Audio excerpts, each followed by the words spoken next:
Okay, so the context paragraph is one that obviously we've had some discussions about.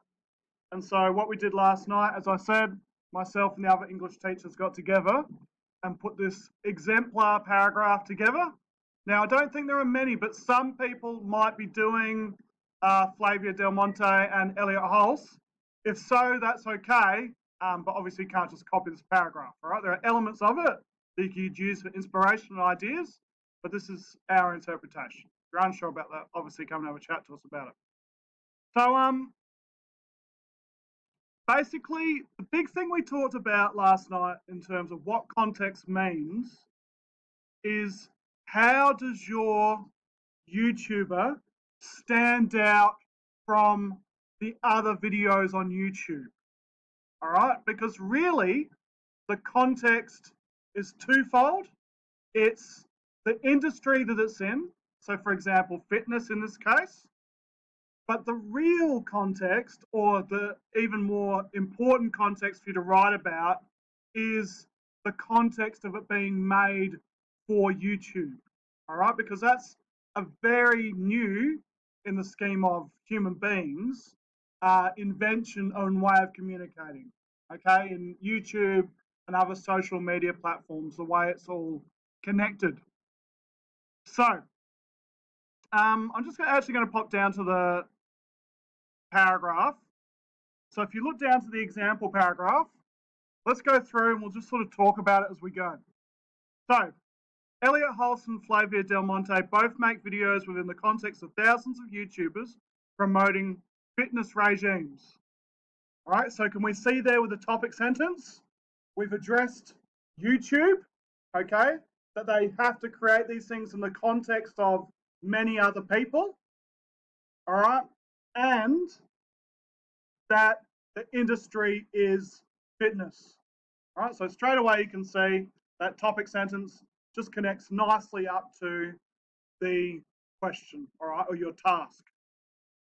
So, the proliferation, all right, which means expanding, rapidly expanding lots of things. Does that make sense? So proliferation, the proliferation as a form of social media, of YouTube as a form of social media, has given rise to the personal style of videos otherwise known as vlogs, where YouTubers can speak directly with their target audience.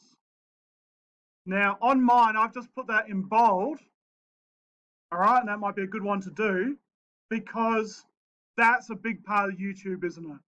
All right, and that's the really big thing that the internet changed, was that all of a sudden you didn't have to become a reporter, you didn't have to train as an actor to be able to be seen by other people.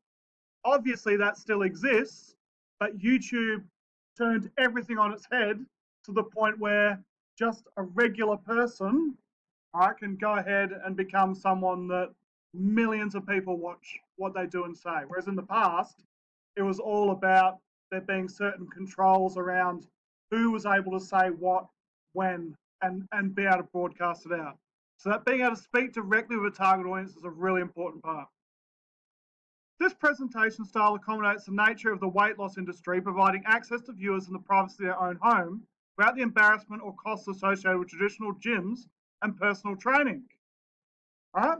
So that's actually part of the context here, all right? So for these ones about weight loss, and you might think about all the different types of ones, but part of the reason why YouTube's really good or really successful is because people are able to get access to information that otherwise might not want to ask someone about, all right?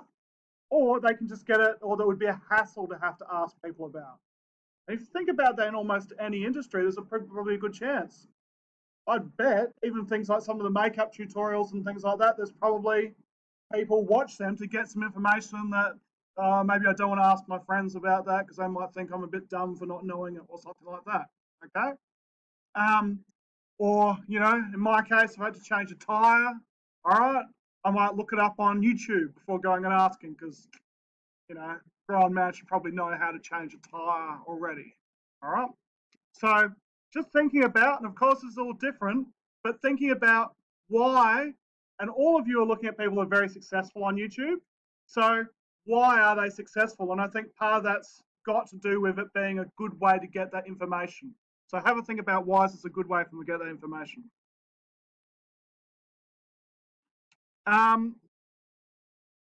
However, as there are over 1 million YouTube channels dedicated to losing weight, I might need to fact check that, both Hulse and Del Monte have established a point of difference. And on mine, you might want to bold it on yours as well. So I've bolded it on mine. Point of difference to gain subscribers to their channel in an attempt to attract viewers, both subtly suggests that many of their competitors' videos exist to prey on the vulnerable.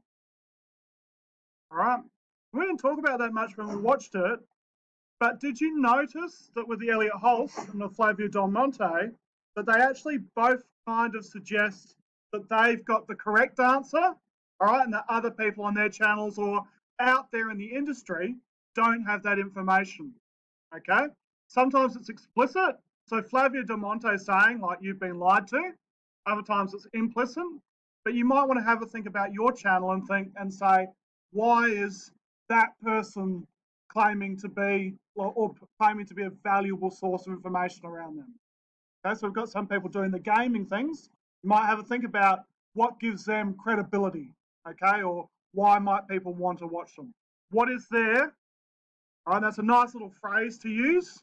What is your YouTuber's points of difference? This is evident in Hulse's challenge to forget about everything else you heard, in the same way that Del Monte's allegation rules that no one wants to tell the truth because it makes their bank account smaller. Now, if you notice there, really nice, quick, connected sentence, isn't it? All right. So we've said some general information. We've talked about, in fact, all the way through, we've been saying this is something they both share. And now we've given an example of how they see themselves as standing out. Okay. And you'll notice that quotes, just like they were in V for Vendetta, quotes nicely integrated, okay, into basically the sentences. All right. So we haven't had to, haven't had them really sitting by themselves. They're just sort of part of the sentence. Connector here, moreover, both YouTubers leverage the concept of truth, implying that they can be trusted. This is revealed in the end slate of Hulse's thumbnail on his channel, Elliot Hulse Strength Camp, where his slogan states, "Get the ruthless truth." The end slate is, we talked about it very briefly when we talked about YouTube definitions at the beginning, and that's why it's important to go back to your YouTube definitions page.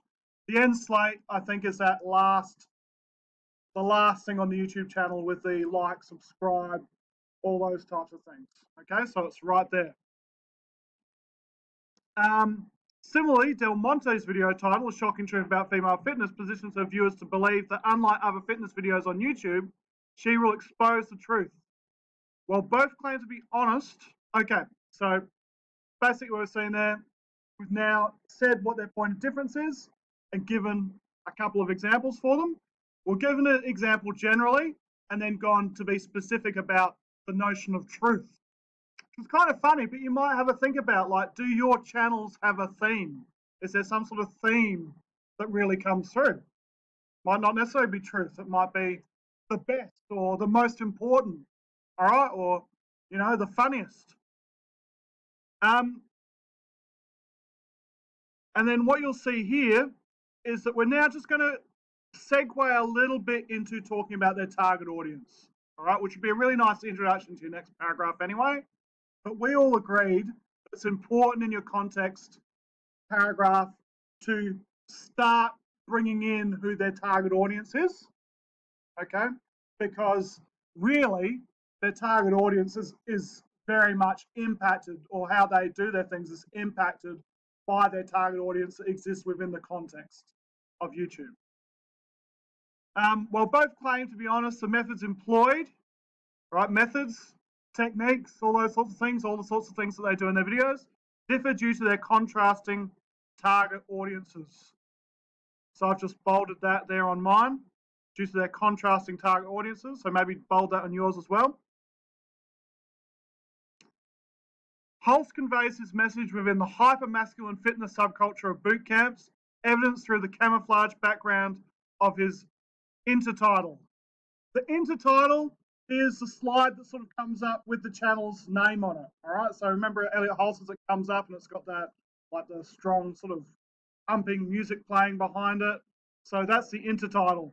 So what we're saying there is that we're separating out here a bit. So saying masculine, even sort of militarized culture of the camouflage, which is something you could talk about later on. That's very much about you need to do these things. Okay. Directives. Like we said before, just be really definite about what you're saying when you're talking about these things. All right, so the hyper masculine. However, Del Monte's aspiration to rescue women from the pervasive and gimmicky beauty industry with her quote female friendly formula. Okay, so nice little way that you can use a quote in there, integrated quote straight into a sentence, is revealed through her empathetic manner. All right, and at the end of her, she talks about saying that she wants, I can't remember the exact words, but basically wants all women to feel comfortable with their bodies. All right, so you could talk about that being maybe more empathetic.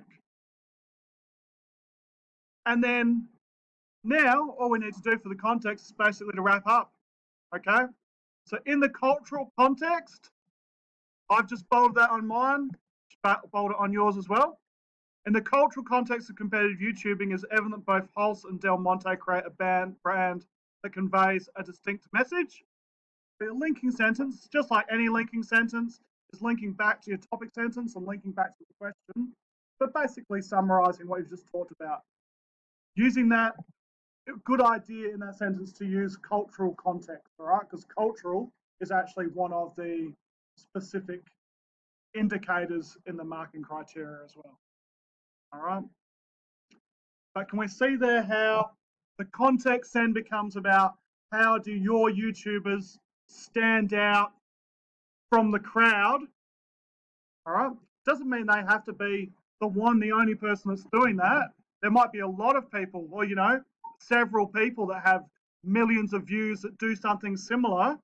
But to get those millions of views, even if they're one of 10 people that has millions of views on that topic, they've had to stand out from all the people that have 5 or 6 views, like my YouTube videos. All right, they're all just school ones. So does that make sense generally?